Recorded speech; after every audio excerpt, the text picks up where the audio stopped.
Saya mau cerita, jadi ilmu itu lebih keren kita. Sehingga Rasulullah Shallallahu Alaihi Wasallam pernah ngendikan, saya ini rindu sekali li ikhwani. Kata Nabi itu ikhwani. Kata sahabat bilang, alasna ikhwana kaya Rasulullah. Bukankah kita ini saudara kamu, saudara engkau ya Rasulullah? Tidak, antum ashabi, kamu itu sahabat saya. Siapa teman-teman kamu itu ya Rasulullah? Yaitu kaumun yang tidak melihat saya, kemudian iman kepada saya. Jadi mereka seperti kita semua di Kudus ini tidak melihat Rasulullah Shallallahu Alaihi Wasallam, tapi iman sama Nabi. Dan ketika malaikat yubahi bikum malaika, Allah bangga dengan malaikatnya, membanggakan kita. Sampai malaikat tuh sentimen, kok bisa ya Allah? Ya karena tadi, kamu iman sama saya wajar, karena kamu melihat surga, melihat neraka, melihat aras. Sementara orang Kudus coba melihat apa? Paling simpang 5, apa simpang 7 itu. Tapi imannya nggak kalah dengan malaikat. Kenapa nggak kalah? Karena tadi kita diajarkan bahwa nisbatul isnaini wassalasah wal arba'ah ila ma la nihayatalaha itu sama-sama nisbatul far'i ilal asli. Tetap yang asli adalah angka 1. Jadi nggak mungkin aslu hadhil asya nggak dari Allah itu, nggak mungkin. Tetap dari zat yang satu. Kemudian tentu ini bukan nisbatul walad ilal walid, anak ke bapak tentu enggak, tapi nisbatul khaliq sama makhluk. Tapi apapun itu pasti satu. Sehingga Imam Amudi akhirnya masuk surga lewat jalur itu, tidak usah lewat pertanyaan man rabbuka wa man nabiyyuka. Kelasnya disuruh ngajar malaikat. Saya punya rencana jadi pengajar malaikat nanti itu kan. Jadi orang-orang Kudus yang dapat barokahnya Raden Asnawi nanti jangan mau kalau ditanya man rabbuka wa man nabiyyuka. Kelasnya itu harus apa? Jadi gurunya malaikat. Karena bapak kita Nabi Adam itu keren. Nabi Adam itu adalah orang yang disuruh Allah dipresentasikan, dibanggakan Allah di depan para malaikat. Ketika ada malaikat yang agak hasut, tapi itu tidak malaikat papan atas, malaikat yang kebanyakan. Itu kan agak terima Nabi Adam jadi apa? Khalifah. Sampai malaikat ini usul ataj'alu fiha mayusidu fiha wasfikut. Makanya kalau saya protes sama malaikat itu malaikat yang ini, bukan Jibril sama Israel. Kalau protes Israel bahaya ya. Bisa dihabisin. Saya pernah ditanya seorang kiai, Gus, ini kan gojlok malaikat kok berani? Ya karena malaikat yang jenis ini pernah gojlok Nabi siapa? Adam. Nggak percaya kalau Nabi Adam itu layak mimpin, sampai protes ataj'alu fiha mayyufsidu fiha wasfikut. Tapi apa yang terjadi? Allah mengajarkan satu ilmu di Nabi Adam, kemudian disuruh meresentasikan. Qala ya Adamu ambihum bi asma'ihim. Adam, coba kamu presentasikan ilmu kamu. Lah Nabi Adam fasih mempresentasikan ilmu, kata Allah, kamu bisa nggak sepinter Nabi Adam? Nggak bisa ya Allah. Makanya sudah saya bilang ini alamu malah. Saya lebih tahu siapa yang layak mimpin. Jadi layak mimpin itu pertama harus kuwatul ilm. Ilmunya itu harus kuat. Nanti saya akan cerita hubungannya Raden Asnawi dengan Syekh Nawawi. Apa itu hubungan teman, apa murid guru, itu memang masih jadi polemik sampai sekarang. Kalau saya ya keyakinan saling istifadal. Ini bahasa netral, tidak murid guru tapi saling apa? Istifadal. Kata Syekh Nawawi dalam tafsir Munir itu, ilmu itu nomor 1. Sehingga beliau setiap ada ayat fa inna husbawahi humul ghalibun, beliau pasti menafsiri bil hujjah wal barohin la bis saulah. Saya masih ingat betul takbirnya, memang saya hafalkan. Tapi bukan untuk modal pidato, boten. Modal sebagai wong alim. Kalau pidato gampang. Pidato itu semua orang bisa. Kalau jadi orang alim itu tidak gampang. Lebih susah lagi wong alim berpidato itu kalau nggak pernah mbah saya tidak mau. Karena memang saya terkenal nggak suka pidato. 1 memang nggak bisa. Nomor 2 tidak ingin. Nomor 3 ya rugi. Karena pidato itu nasib-nasiban. Kalau nasib baik kamu tidak paham itu, wah Gus ilmunya tinggi sehingga kita tidak paham itu kalau nasib baik. Kalau nasibnya ada baik, nanti kan bulat sama itu tepat-tepatan. Dan Syekh Nawawi itu benar, Raden Asnawi juga benar, semua guru-guru kita benar. Karena agama ini sebetulnya bukan masalah negara, tapi masalah logika yang sehat. Uni Soviet itu pernah mengkooptasi Uzbek, Ceknya, Tajikistan. Itu 100 tahun. Orang dipaksa ateis. Tapi orang-orang Uzbek, saya sering ketemu lama Uzbek, kadang ketemu di Korea, kadang di Malaysia. Orang-orang Uzbek itu punya basement di bawah tanah. Kemudian di bawah tanah ini mereka ngajarkan tauhid. Ngajarkannya ya gampang. Misalnya, ini sesuatu yang ada, iya ini. Ini ada penciptanya enggak? Ya ada. Siapa? Tukang katanya. Yang penting itu enggak ada logika bahwa sesuatu yang ada disebabkan oleh ketiadaan. Lah orang komunis, orang ateis itu orang yang mengatakan alam ini didahului oleh nihilisme, oleh adamiyah. Masuk akal enggak sesuatu yang ada, penciptanya sesuatu yang tidak ada. Sehingga orang anak-anak Uni Soviet itu nggak pernah kepikiran membenarkan ateis, itu nggak pernah. Bareng Uni Soviet ada itu Glasnost Perestroika itu kemudian hancur, semuanya langsung menjadi negara Islam, termasuk Uzbek, Tajikistan, karena diajari ilmu. Bahwa ilmu itu yang nggak pernah kalah oleh negara. Sehingga saking pedenya Rasulullah SAW ketika Sulhul Hudaybiyah, ini agak jelimet, tapi gampang dicerna. Sulhul Hudaybiyah itu satu perjanjian yang semuanya merugikan Rasulullah. Yaitu kalau orang kafir masuk Islam disuruh kembalikan ke kafir, karena kafir itu bagi mereka habitat. Islam itu hal yang baru. Tapi kalau orang Islam menjadi kafir, nggak boleh kembali Islam, berarti kembali ke habitat. Semua perjanjian itu merugikan. Sampai masyhur Sayyidina Umar protes ke Rasulullah, jenengan masih nabi. Itu kan ekstrim tanya. Jenengan sampai sekarang masih nabi? Ya, saya masih nabi. Kenapa tanya demikian? Karena semua perjanjian merugikan Islam, menguntungkan orang apakah? Kafir. Semua sahabat sebetulnya persis Sayyidina Umar protes, kecuali Abu Bakar. Lama-lama akhirnya di antara perjanjian itu berbunyi begini. Tapi saya minta satu hal. Orang boleh mendiskusikan Islam tanpa tekanan. Itu saja permintaan Nabi. Orang boleh mendiskusikan Islam secara bebas, tidak tertekan. Karena orang-orang kafir melihat itu hal yang biasa. Ya nggak masalah Muhammad. Akhirnya orang diskusi. Islam itu apa sih? Islam itu orang yang menuhankan Allah. Allah itu siapa? Zat yang menciptakan langit dan bumi. Lama-lama orang kafir berpikir, wah keren, Tuhannya Muhammad bisa bikin langit dan bumi. Tidak kayak Tuhan kita, malah kita yang bikin. Jadi mulai debat itu mulai. Terus ada yang cerita lagi, saya pernah loh nyembah Lata, pas itu dikencingi luwak. Masa ilahun ya bulu ali sa'laban, masa Tuhan kok dikencingi luwak? Yang agak-agak ahli kitab ya diskusi lagi. Wah kayaknya Yesus tidak Tuhan. Masa Tuhan kok kelaparan, lemes, wah repot nanti. Jadi makanya Allah ketika ngejlok wa ummuhu siddiqah kana yakulani ta'am. Mal masihu ibnu Maryam illa rasul qad khalas min qablihir rasul wa ummuhu siddiqah kana yakulani. Coba paradok enggak misalnya. Kamu didolani Nabi Isa terus ketok lemes. Kenapa? Tuhan, saya agak sakit kero hidungmu. Kan enggak kebayang itu. Punya Tuhan yang sakit setelah makan sehat terus. Kan nggak kebayang seperti itu. Ketika Nabi punya konsep Tuhan, Tuhannya Muhammad itu siapa? Yaitu zat yang la awalalah, zat yang pertama. Lalu Tuhan itu siapa? Tuhan itu yang menciptakan langit bumi. Tuhan itu siapa? Yang memulai segalanya. Lama-lama mereka berpikir, wah kalau gitu yang benar itu Islam. Maka kata Imam Zuhri, Syihabuddin Az-Zuhri, famaka nafathun fil islami a'zoma min sulhil Hudaybiyah. Innama kana nasu yatafadhaluna fil hadis wal munazah. Semua teks riwayat itu ada kata wal munazah. Orang bebas ngomong dan berdebat. Munazah itu berdebat. Terus akhirnya falam yatakallam ahadun bil islami yaqilu syai'an illa dakhala fihi. Kemudian setelah berdebat dan mereka tahu Islam pasti akhirnya masuk. Dan itu yang sekarang terjadi di dunia. Makanya saya pernah ditanya seorang profesor, "Gus, kalau di Jogja ada sekolah perbandingan agama menurut Anda gimana?" Asal itu tentang agama nggak apa-apa, tapi kalau yang dibandingkan umat Islam itu jangan, karena nanti kalau di Indonesia kira-kira yang copet itu ditanya agamanya juga Islam, yang koruptor juga Islam. Jadi kalau yang dikaji Islamnya nggak apa-apa, tapi orangnya jangan, kata saya. Karena yang bulat ya banyak, yang nggak sholat ya banyak. Tapi kalau Islamnya saja, misalnya adu konsep tentang Tuhan, masyhur kita mungkin banyak yang melihat itu debatnya Stanley Fischer sama Ahmad Didat itu. Tuhan kamu siapa ini itu sama Didat cerita Tuhan saya itu lam yalid wa lam yulad wa lam yakul lahu kufuwan. Itu spontan ada seorang mahasiswi bilang sepertinya Tuhan Anda lebih menarik kan? Karena Tuhan Anda yang menciptakan langit bumi, yang Tuhan ini kok lahirnya sudah di bumi, masa lahir-lahir langsung jadi Tuhan. Jadi akhirnya falam yatakallam ahadun bil islami yaqilu syai'an illa dakhala fihi.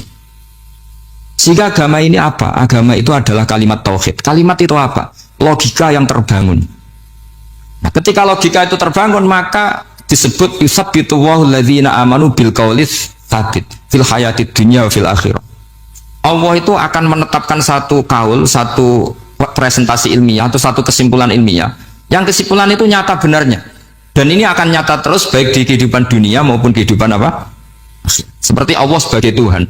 Itu akan nyata terus. Di dunia Allah ya Tuhan, nanti di akhirat juga Tuhan. Tapi Tuhan selain Allah, maka menjadi Tuhan ini nunggu ada yang menuhankan. Misalnya Fir'aun, itu jadi Tuhan karena ada yang menuhankan. Sekali dia mati, Dia sudah aset wisata, bukan Tuhan lagi. Makanya gejolokannya orang ulama Arab, kalau ketemu ulama Mesir, kalau gejolokan itu lucu. Orang Arab, ada Abu Jahal, Abu Lahab, penggawaan musir Nabi.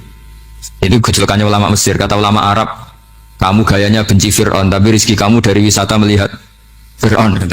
Itu gejolokannya ulama Arab sama ulama Mesir. Sehingga agama ini mengajarkan apa? Satu kalimat. Makanya kamu harus belajar mantek. Dulu Raden Asnawi ya pengajar mantek. Dulu buyut saya di sini Mbah Fauzan, abahnya Mbah Pah itu, mbahnya itu juga pengajar mantek. Karena di antara yang diceritakan Allah itu wa ja'alaha kalimatam baqiyatan fi aqibi. Tugas utama Nabi Ibrahim adalah menjadikan satu logika. Kalimah itu logika. Itu menjadi logika yang abadi. Baqiyah itu abadi. Fi aqibi, di anak turunnya Nabi Ibrahim.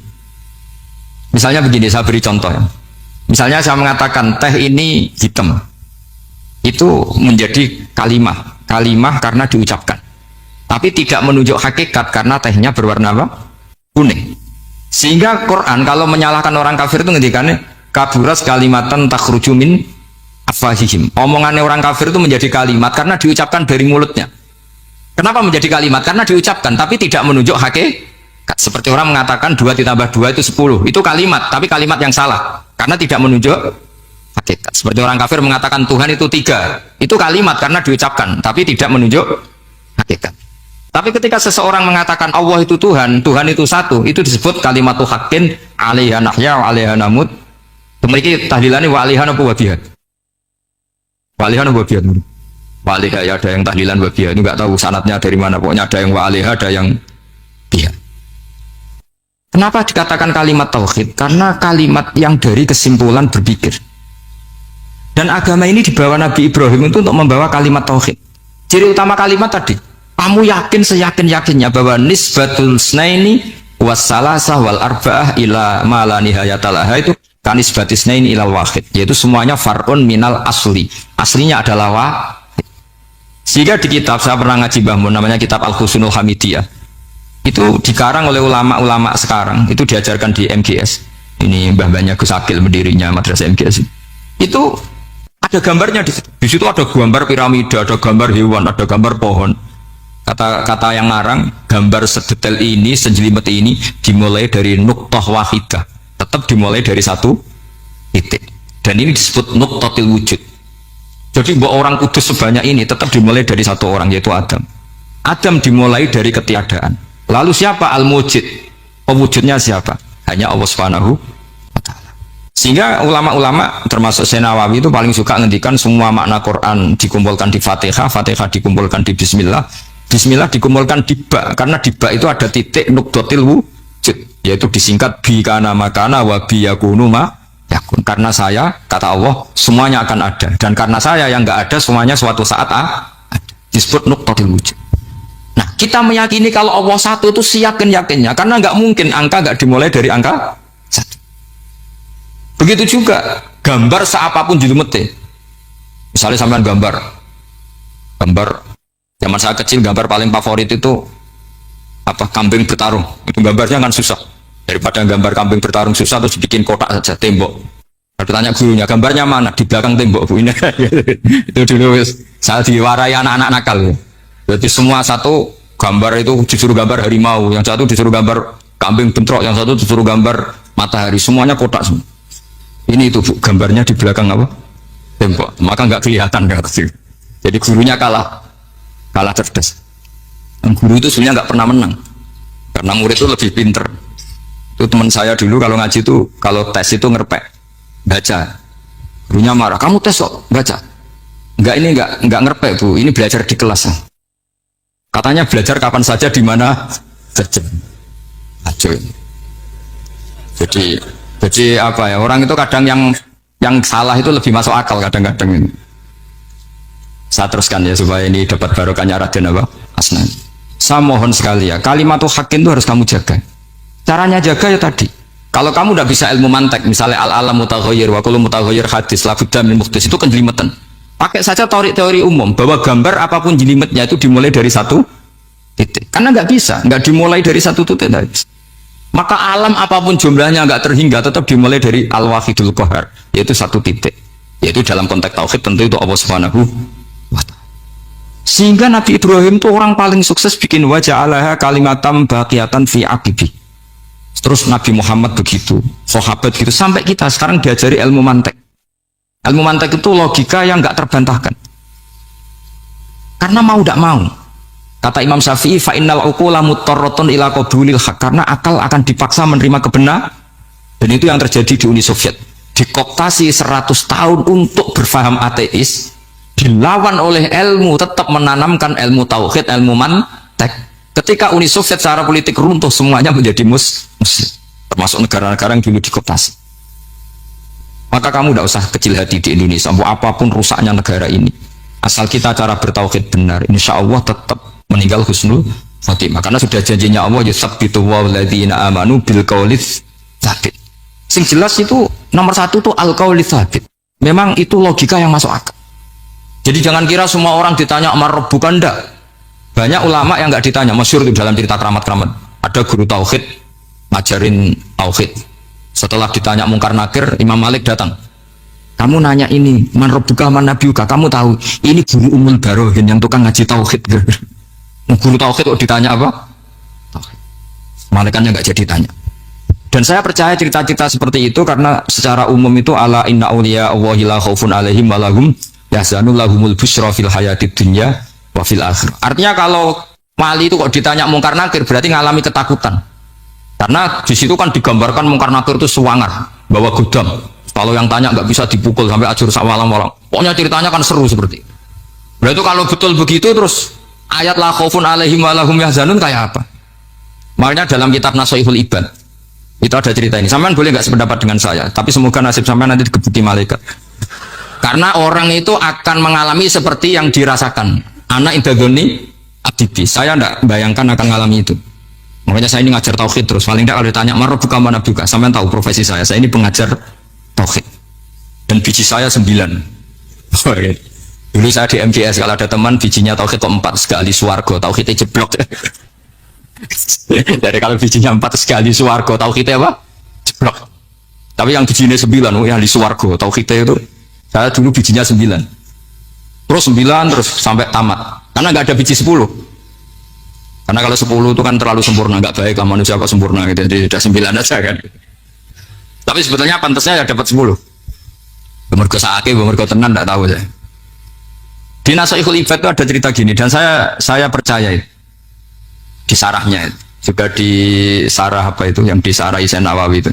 Pokoknya saya kalau ingat Raden Asnawi pasti ingat Syekh Nawawi. Saya tidak memastikan apa murid guru apa saling istifadah, yang jelas itu teman dekat, teman fil ilm. Sayyidina Ali itu pernah minta kasaf sama Allah. Saya percaya tidak semua orang alami marbuka ditanya itu. Ya Allah, saya minta kasaf itu ngerti alam gaib. Ingin tahu Umar. Jadi diam-diam Sayyidina Ali itu ya mangkal sama Sayyidina. Wong kok kerasingon. Agar wong kok tahu disentak. Jajal wani nyentak malaikat Tora itu kata Sayyidina. Jadi dia minta kasaf karena kenangannya dia melihat Umar itu semua orang pernah disentak sama Sayyidina Umar itu. Sayyidina Ali minta kasaf. Ya Allah, saya ingin melihat Umar menghadapi mungkar nakir. Masih garangkah apa enggak? Itu udah itu tidak minta kasaf.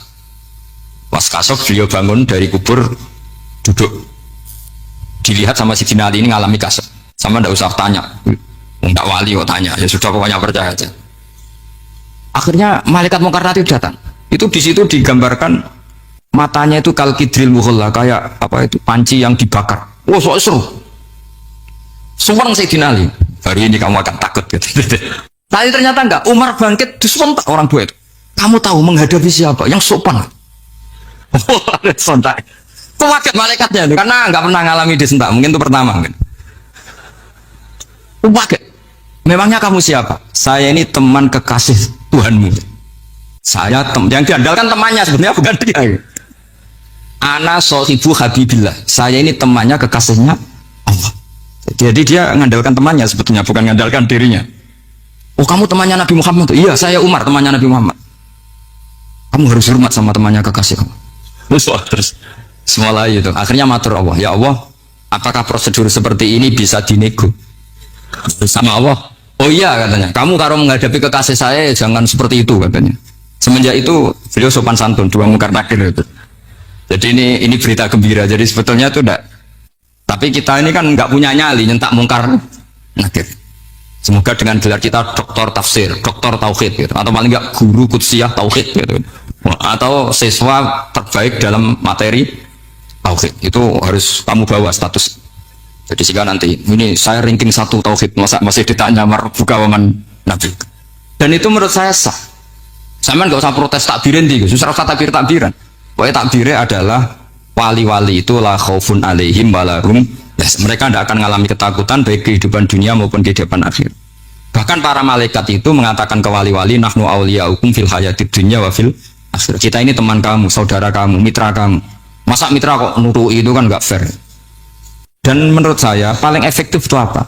Kamu harus punya rumus tauhid kayak Imam Amudi menemukan Tuhan. Imam Amudi itu menemukan Allah itu lewat ilmu matematika. Dan itu Allah saking senengnya disuruh ngajari para malaikat. Wa ya malaikati isma'un. Kamu harus mendengar, ini orang alim saya yang ahli matematika. Tapi justru itu ngerti bahwa asal usul alam itu minal wahidil qahar. Dari zat yang satu. Akhirnya Imam Amudi mulai ngajar tuh. Nisbatus naini wassalah sawal arba'a ila mana nihayatalaha iku kabeh iku far'ul wa. Akhirnya malaikat mantuk-mantuk. Nah, iman seperti itu akan setingkat keyakinannya dan keakurasiannya sama dengan imannya para malaikat. Makanya Nabi ngendikan tu baliman amanabi walam yaroni. Sebagian riwayat disebut sab amarot. Nabi ngendikan sampai 7 kali. Benar-benar keren orang yang tidak melihat saya kemudian iman kepada apa yang bisa menemukan itu. Hanya misalnya contoh paling gampang ya yang dialami para ulama. Ya saya ulang lagi yang dialami para ulama ketika menemukan ilmu ya yang menjadikan mereka mahabbah Rasulullah Shallallahu Alaihi Wasallam. Nabi itu paling suka itu sholat. Nabi itu paling senang sama sholat. Wa qurratu aini fi sholat. Terus beliau ngendikan as-sholatu imaduddin. Terus beliau kalau muji sholat itu sundul langit. Sampai beliau kalau banyak masalah itu bilang ke Bilal, arifna ya Bilal, saya kasih istirahat. Itu maknanya mau sholat. Semuanya sholat. Pertanyaannya adalah, apakah mungkin seorang raja yang ambisi jadi raja, kemudian yang dikampanyakan adalah orang supaya sholat? Tentu kalau Nabi seorang raja, beliau akan kampanye gimana? Narik upeti kayak apa, narik pajak kayak apa, biar Nabi kaya. Enggak. Nabi itu paling tersiksa kalau orang tidak sholat, tersiksa kalau orang tidak sujud. Loh, kalau beliau seorang raja, ngapain mempopulerkan sholat? Maka makna sholat imaduddin adalah sholat itu tiang agama. Maknanya tiang agama, kamu akan tahu betul kalau dia seorang Nabi. Karena apa? Yang diajarkan adalah sholat. Coba untungnya apa bagi Nabi Muhammad ketika umat Islam sholat? Kan tidak ada untungnya sama sekali. Ya clear ya. Jadi terus sekarang masalah nasah mansuh ini kan clear tentang mukaddimah apa ilmu apa tafsir. Nasah mansuh itu kelihatan datar tapi itu urgen sekali. Karena agama sebagai aturan ya atau solusi mau tidak mau kan bersentuhan dengan hukum sosial yang tidak akidah. Saya tadi sudah matur Pak Arsoyo, agama yang tidak akidah itu kan bersentuhan dengan hukum sosial. Kalau yang akidah jelas Allah itu satu, la ilaha illallah wahdahu la syarikalah. Kalau sosial, saking bersentuhan dengan sosialnya itu Pak Fathul Wahid, Imam Syafi'i itu punya istiadat begini Pak Arsoyo. Ketika Nabi misalnya sodakoh atau zakat pakai kurma atau pakai susu kering misalnya, sodakoh atau zakat, atau dulu ngamal pakai dinar, pakai apa? Dinar. Itu langsung dianalisis kutil balad. Pokoknya makanan pokok zakat itu ngambil makanan pokok. Berarti di Indonesia pakai apa? Beras. Ketika Nabi sodakoh pakai dinar, langsung dianalisis pakai saman, yaitu alat tukar atau uang yang sah. Jadi kamu tidak usah memaksakan mentang-mentang anut sunat Rasul, terus kamu makan kurma, terus bisa mencret. Terus mentang-mentang sunat Rasul, saya tidak pernah sodakoh, karena sekarang nggak ada dinar. Nabi kan sodakohnya pakai dinar, medit ya alasan. Kalau mau kikir saja, tidak usah punya alasan. Lama-lama Pak Arzo nggak jadi wakaf tanah, karena Nabi nggak pernah wakaf tanah di Sleman, wakafnya di Mekah. Oh ini kan tanahnya di Sleman. Lama-lama ada orang nggak sholat, Nabi sholatnya kan di Mekah, kita kan di Indonesia. Bisa rusak semua kalau ya pakai mersiskan sunnah Rasul. Itu ada analisis. Nah, itu juga yang menjadikan kenapa harus ada ulama usul fikih, orang yang bisa menganalisis. Apa bisa? Misalnya begini, saya beri contoh di bab haji. Nabi itu domisili di Medina, karena di Medina itu melewati Dal Khulaifah yang sekarang disebut Bir Ali. Maka mikotnya Nabi ya dari Bir Ali. Tapi kalau orang Yaman ya dari Yalamlam. Atau orang Indonesia rata-rata terbang lewat alam. Mungkin orang tertentu di kawasan Girona ya Girona. Ada yang dari Tanim, ada yang dari Jufa. Jangan mentang-mentang kamu orang Indonesia ikut sunnah Rasul terus memaksakan dari Indonesia di atas alam lam. Mohon niat apa? Ikhram. Enggak, saya nanti aja dari Berali. Nabi kan dari lama-lama nggak ada orang berani tempat di Sleman. Nabi kan hidupnya di Medina kok. Sleman. Hadisnya mana? Ini panjang. Analisis itu penting supaya orang itu proporsional. Apa orang itu?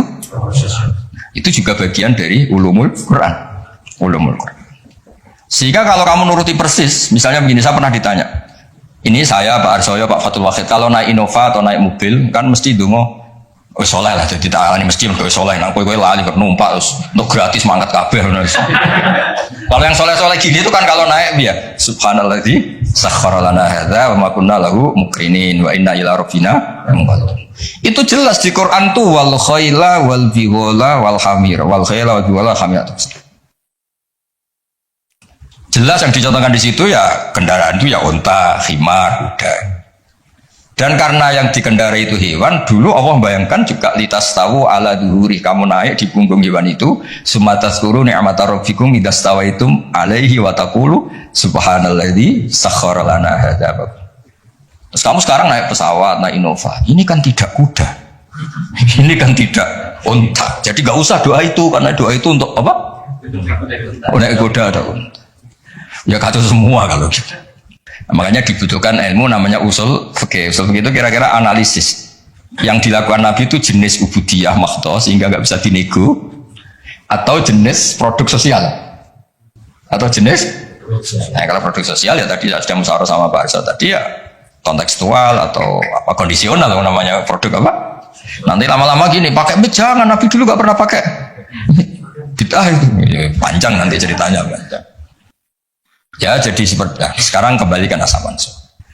Kenapa saya terangkan ini dulu? Karena begini, ada ayat yang berlawanan 180 derajat sekalipun, kalau masih bisa dianalisis karena produk sosial, itu kategorinya tidak nasab mansukh. Kecuali sudah nggak bisa dianalisis pakai analisis tadi. Misalnya begini Pak Soyo, ada ayat itu qatiluhum, kalau ketemu musuh itu beranikan kamu berani perang, duel. Tapi ada ayat fa'fu anhum wasfah, abaikan saja, maafkan saja. Dan sama-sama pernah terjadi. Nabi, sahabat dulu dipakai bal-balan Abu Jahal di Mekah, nggak melakukan perlawanan. Tapi setelah periode Madinah melakukan apa? Perlawanan. Kata banyak ulama, seperti itu seperti itu produk analisis. Ketika Nabi lemah dan jumlahnya baru 6, baru 10, kan nggak mungkin ada perintah boleh perang atau harus perang, karena ini nggak realistis apa? Nggak realistis. Sehingga ayat-ayat Makkiyah rata-rata ya produknya fa'fu anhum wasfa, maafkan saja, ya. Paham ya? Tapi ketika di Medina udah punya orang gagah berani, sahabat-sahabat Ansor jumlahnya besar, komunitasnya besar, terus digobel-balan menengahnya kan ya lucu kan? Lucu. Itu kan ada konteksnya apa? Ada konteks. Kalau seperti itu maka nggak perlu dianggap ayat fa'fu anhum wasfah dinasah pakai ayat perang.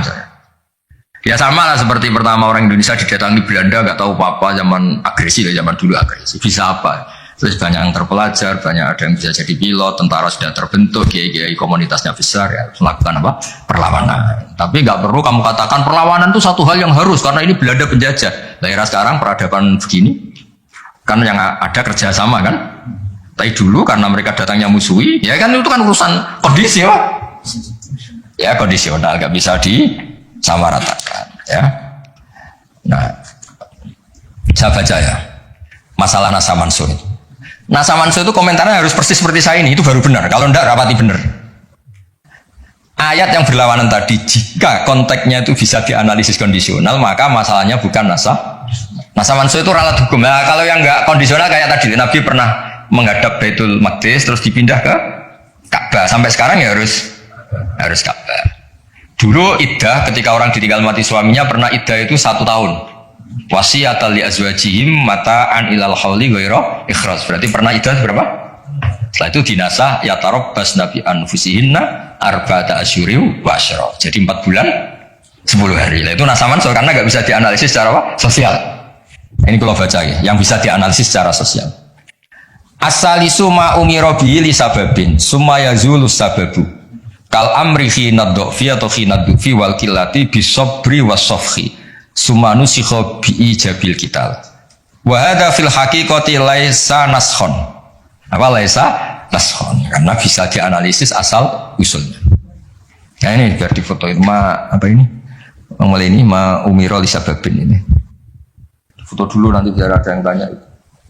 Nah sehingga kiai Jawa ketika meskipun ngaji Jalalain, ngaji kitab Jalalain, tafsir Jalalain, kan sering ada ayat misalnya lakum dinukum waliyadin, kadang sebagian dikomentari mansukhun fi ayatis sayf atau fi ayatil kital. Itu kiai Jawa tidak ada yang ikut meskipun mereka baca kitab karena ngerti konteksnya apa? Ya, misalnya kita dulu ketika Jepang datang ke sini itu memang jajah ya kita bilang ada revolusi jihad, misalnya ada resolusi jihad. Dulu Mbah Hashim, Mbah Ahmad Dahlan juga sepakat melawan penjajahan, apa ngelawan? Jadi ketika di kesini studi banding atau kesini tukar ilmu ya nggak ada masalah kan? Bahkan di Quran sudah diumumkan wa in ahadum minal musyrikin astajaruka ya fa'jirhu hatta yasma'a kalam Allah. Ya kalau ya kan ya tadi konteksnya beda.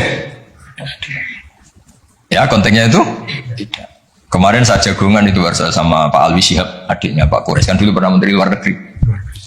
Kata beliau, sekarang Gus ngomong rekonsiliasi cek susahnya, alasannya ngenang masa dulu. Ya, masa dulu ya ada yang sekarang nggak mungkin. Dulu pernah kan ada istilah zaman dulu pernah sedikit konflik dengan Malaysia, Pak Karno bilang gak nyambung. Ya masa sekarang kan ya jelas enggak itu. Tapi kan konteksnya beda. Dulu Mbak Hashim, Mbak Madalan bilang resolusi jihad, ya sekarang kan enggak. Malah anak-anak ini nunggu ada beasiswa ke sana. Enggak belajar malah adalah ayah Amsterdam. Bal-balan. Apapun itu kan yang seperti itu kategorinya itu ma uzila li sababin apa ma uzila li sabab. Jadi hilangnya bukan karena hukum nasa manso, tapi karena sebab yang berbeda. Saya tadi jagoan Pak Warsoyo dulu tuh orang kiai-kiai termasuk buyut-buyut itu ngaramkan orang pakai pantolan ya, pakai celana, pakai apa itu dasi, karena itu londo itu. Mantas sababi komen bahwa minum ya pernah kan ada era gitu.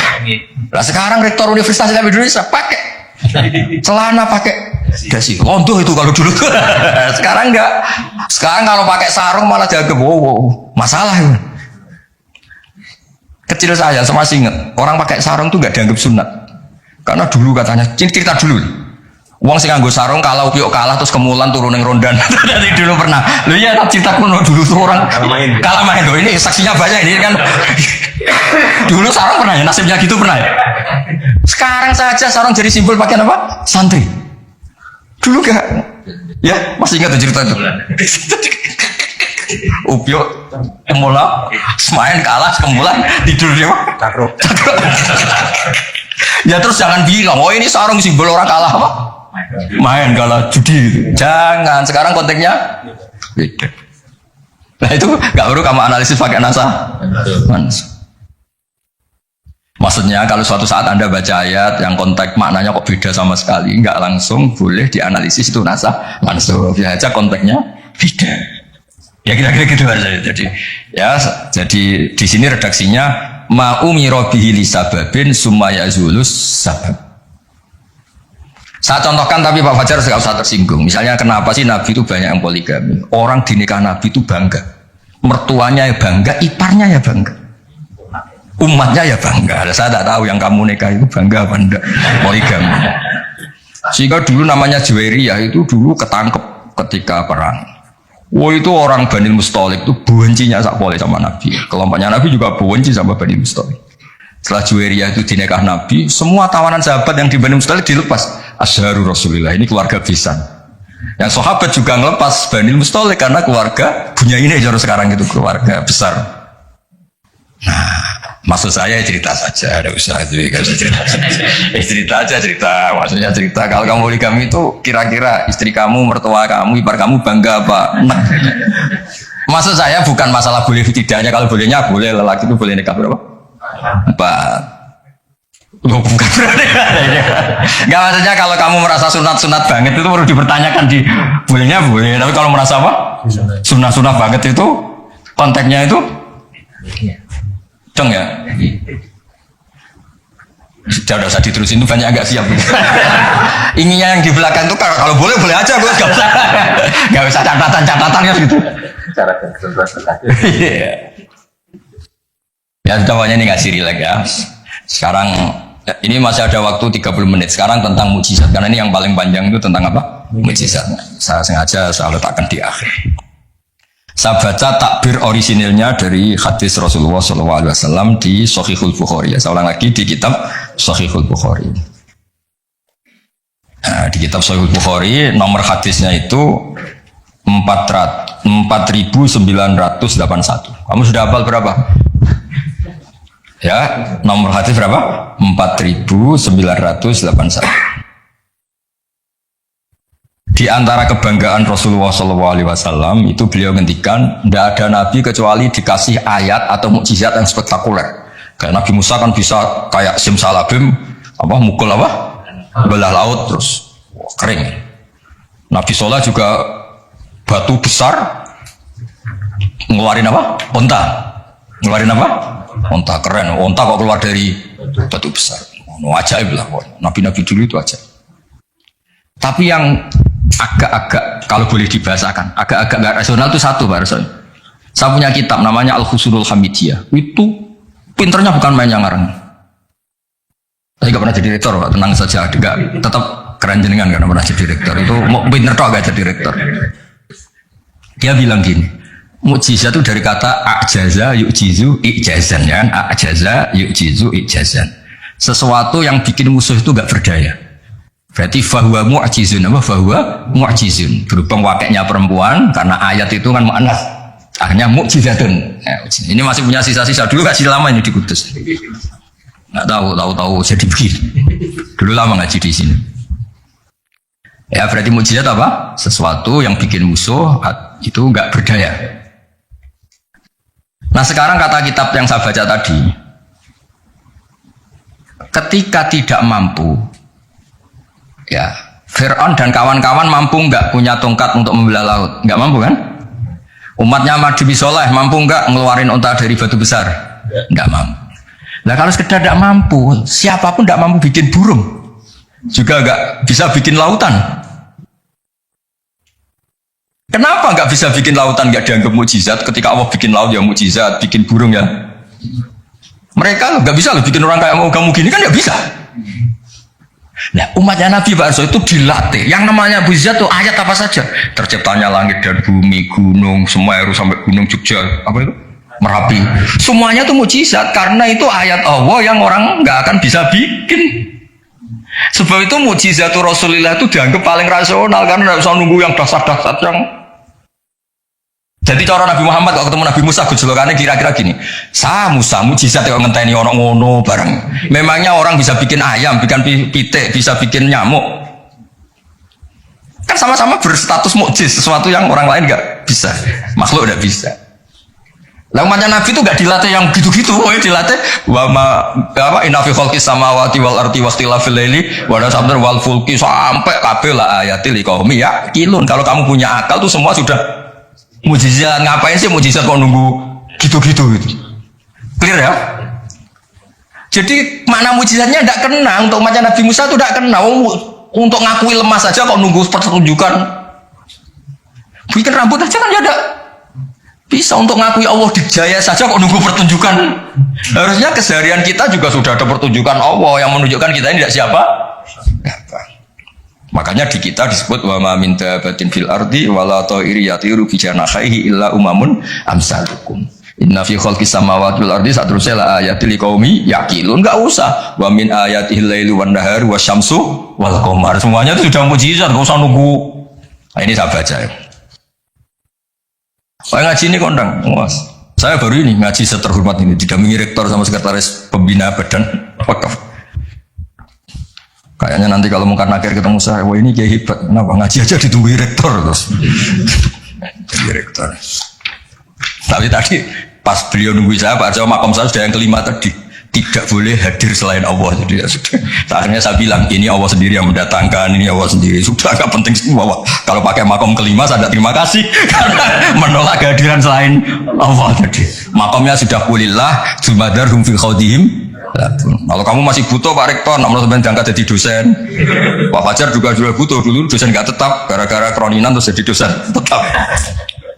Nggak apa-apa, ini cerita guyon aja, tapi agak bener. Loh, kamu masih butuh kan? Kamu butuh kenal Rektor butuh nggak? Oh butuh sekali kan? Badan wakaf butuh sekali, nggak ngucur dananya bisa ditarik. Tadi Jogja sini bisa ditarik. Kalau makom saya tadi yang kelima tadi menolak hadirnya selain Allah, itu makom musyahadah. Tapi saya tidak usah tetap syariat, maturun. Saya baca ya. Kata Nabi, sabda Nabi, ma minal anbiya'i nabiyyun illa u'tiya minal ayat ma misuhu amana alil basar. Ini di hadis Bukhari. Ikutnya juz 4. Wa inna ma kana alladhi utitu wahyan awhahu wa ilayya fa arju an akuna aktsarahum tabi'an yaumal qiyamah. Semua nabi itu punya mukjizat yang dahsyat. Tapi itu tidak ada apa-apanya dengan mukjizat saya. Mukjizat saya itu Quran, dan saya berharap dari mukjizat yang rasional ini kemudian pengikut saya yang terbesar. Nah, itu komentator sarahnya ini Fathul Bari dikarang oleh Ibnu Hajar Al Asqalani. Pengarangnya itu kelahiran Gaza. Gaza itu kelahiran Gaza. Ya, jadi Bukhari itu kitab Sahih Bukhari itu pengarang sarah paling terkenal itu Fathul Bari. Pernah dengar toh? Dengar toh ya? Nah, ya, itu tak bacakan. Komentarnya bagus di sini. Saking bagusnya nanti di itu aja ya di foto. Komentarnya begini. Kenapa begitu ya? Kira-kira gitu. Pertanyaannya kenapa begitu? Ini rasional sekali cara analisisnya. Annal mukjizat al-madiyata kanat khisiyatan tusyahadu bil absor karena qati soleh wa asa Musa. Wa mukjizatul Qur'ani tusyahadu bil basira. Fayakunu mayyatabi'u li ajliha aksar. Li anna alladhi yusyahadu bi ainir ra'si yang qaridu bin qiradi musyahidihi walladhi yusyahadu bi ainil aqli baqin yusyahidu kullu man ja'a ba'dal awal mustamirran. Foto dulu, mau tak terang. Nah, ini sing khisiah, boleh khisiah.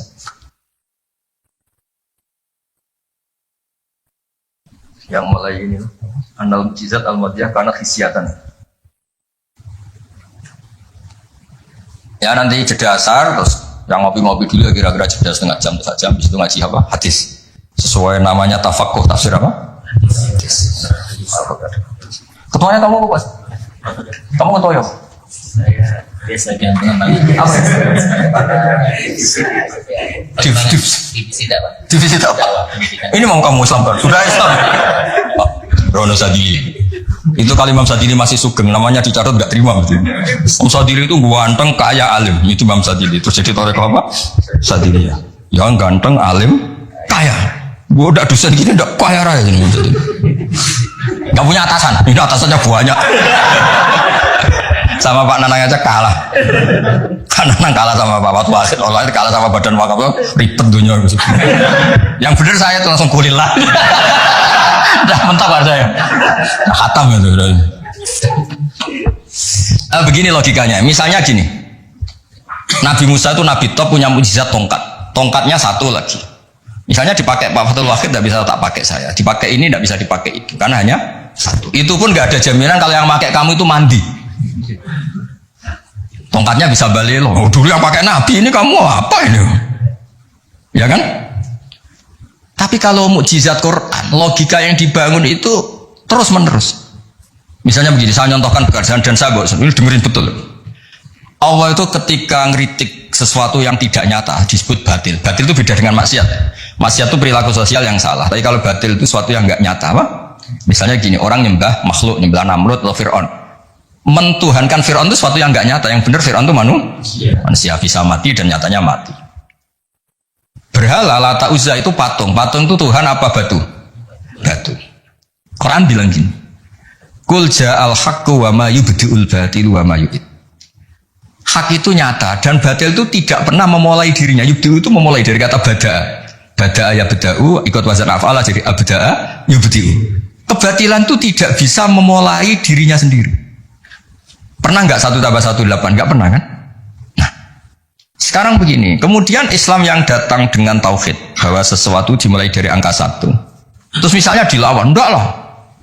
Yang pertama itu angka 2, yang pertama itu angka 3, yang pertama angka 4. Nyari pasarnya nggak bisa. Pasar akal sehat nggak bisa. Sesuatu kok dimulai dari 4, dari 3, dari 2 itu nyarinya nggak ketemu apa? Karena barang batil atau tidak hak itu nggak pernah nyata. Makanya saya pernah ketika diminta Pak Harsoyo tausiah lah. Saya di Badan Wakaf saya pernah cerita Imam Amudi itu guru matematika. Ketika beliau meninggal, murid-muridnya janggal. Ini guru saya masuk surga enggak karena guru matematika. Kayak kamu jaga di Pak Rektor ini masuk surga enggak karena penggawean itu jasinan celananan. Tapi ternyata semua itu demi apa? Islam. Ternyata Imam Amudi pas di alam roh itu, kamu nggak harus percaya cerita ini, bisa aja kamu nggak percaya. Gak penting maknanya, gak penting ceritanya, gak penting. Tapi sama Allah sama siapa takfirnya? Ya Amudi istadillah bi wahdaniyati bi khadrati mal. Istadillah ala wahdaniyati bi khadrati malaikat. Karena malaikat itu udah komplain. Ternyata malaikat yang komplain kita itu banyak. Malaikat ini ada di beberapa hadis. Ya Allah, apa ada orang yang imannya itu ngalahkan kita? Jawabnya Allah, ada manusia. Allah udah bilang ustadz manusia. Manusia mukmin ya kamu termasuk. Kok bisa ya? Malaikat selalu tanya, kok bisa? Kalau kita iman kan langsung melihat surga, neraka, aras. Jadi kalau kartu iman kita pasti lebih valid karena menyaksikan langsung. Nah, manusia kan enggak. Di dunia kan macam-macam, ada dangdutan, ada macam-macam. Tapi ternyata imannya enggak tergoyahkan. Ternyata apa? Logika yang dibangun Imam Amudi itu, coba kamu terangkan kenapa manusia yang di dunia seiman itu kalau saya ini satu. Jadi Imam Amudi gampang, beliau nulis. Angka setelah 2, 3 sampai 1 miliar 1 triliun nisbatu dzalika ilal wahid nisbatul far'i ilal asli. Angka itu 2 1 miliar 1 triliun dibandingkan angka 1 semuanya tetap cabang. Yang pokok itu 1. Keyakinan itu kan gak terbantahkan oleh Anda dan gak bisa digoyang kan? Mbok kon urip melarat baulet tetap nak tauhid itu harga mati. Ya enggak? Akhirnya malaikat manduk-manduk. Cara Jawa mandik man imannya manusia agak tergoyahkan karena logikanya pakem. Bahwa angka 2, 3 ila mala nihayatallah sampai tidak terbatas. Nisbatul dzalika ilal wahid nisbatul far'i ilal asli. Kemudian setelah itu Imam Amudi gambar Pak Arsyad. Gambar sekarang aja bisa gambar gedung, gambar rumah, gambar mobil. Gambar apapun juga dimulai dari minuktah wahidah dari satu titik. Gambar itu baik, besar, elek, apik tetap dimulai dari satu titik. Nah, makanya Quran dimulai dari Bismillah sebagai isyarat semuanya dimulai dari nuktatil wujud yaitu Allah Subhanahu wa Ta'ala. Nah, mukjizat ini yang dimiliki umatnya Rasulullah sallallahu alaihi wasallam. Misalnya kita bela Nabi itu poligami atau orang-orang soleh poligami, belanya gampang karena pakai rasional. Ngerumat orang satu apa? Ngerumat perempuan satu hukumnya apa? Baik kan? Ngerumat yang baik loh, maksudnya bukan ngerumat tak. Ngerumat perempuan satu yang baik hukumnya apa? Baik. Kalau 2 lebih baik, logika loh, udah usah dipraktekkan. Ini kan cerita orang baik, bukan cerita kamu, bukan. Orang baik ngerumat perempuan satu baik. Jadi apa? Baik. Ngerumat 2. Nah, sekarang tinggal waliannya. Kamu satu saja kamu terlantarkan orang satu. Dosa, orang 2 lebih dosa. Ini kan ada. Jadi meskipun Anda tidak berani poligami, membela bahwa kenapa sih nabi-nabi dulu poligami, gampang logik. Ya gitu. Tapi tidak harus kamu praktekkan. Kamu orang baik gitu maksud saya. Tapi untuk membela secara rasional itu gampang. Ya orang baik ngerawat orang satu, baik ngerawat orang 2. Dah ya. Sekarang yang kamu menerantarkan orang satu, dosa 2 lebih dosa. Jelas ya. Jadi makanya agama ini dibela sama Allah dengan status liqaumi yaqilun liqaumi yatafakkarun. Enggak usah pertunjukan kayak mujizat tadi intinya agama ini tidak perlu pertunjukan Nabi Muhammad terus ngomong. Lah kalau gitu kasihan kiai-kiai yang sekarang. Misalnya saya percaya kalau kamu ketua DPI asal bisa terbang ke Mekah. Ya repot kalau. Saya percaya kamu rektor Universitas Islam asal bisa Gunung Semeru kamu pindah, Merapi kamu taklukkan. Wah ya repot kalau ukurannya gitu-gitu terus ya. Cukup ukurannya pakai hukum sosial. Hukum sosial lebih alladzina yunfikuna fis sarra wa dharra. Ketika kita longgar ya mudah sedekah, ketika susah pun mudah sedekah.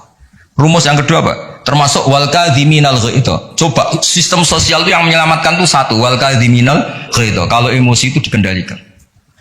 Coba andaikan Pak Waktul Wahid ketika jadi dosen, kalau emosi nabrak mahasiswa, kalau emosi nendang mahasiswa, enggak akan jadi rektor, di penjara. Berarti yang menyelamatkan karirnya apa? Wal kadhiminal ghaidha. Sebagian hadis menerangkan apa? La taghdab faradadamiran faqala. Pak Arso juga sama, dengan beliau dulu ketika sekedar dosen sudah nampari mahasiswa, enggak akan pernah jadi rektor, sudah di penjara. Saya jadi kiai meskipun kata orang banyak salim terus nuabu ikon langsung gagal jadi kiai. Artinya apa rumus sosial Quran dimulai yang penting kumpul sosial itu dermawan yunfikuna fis-sarra wa dharra. Terus hukum sosial lagi wal kadhiminal wa itu kalau kecewa itu mudah memaafkan, bisa nyimpen wal afina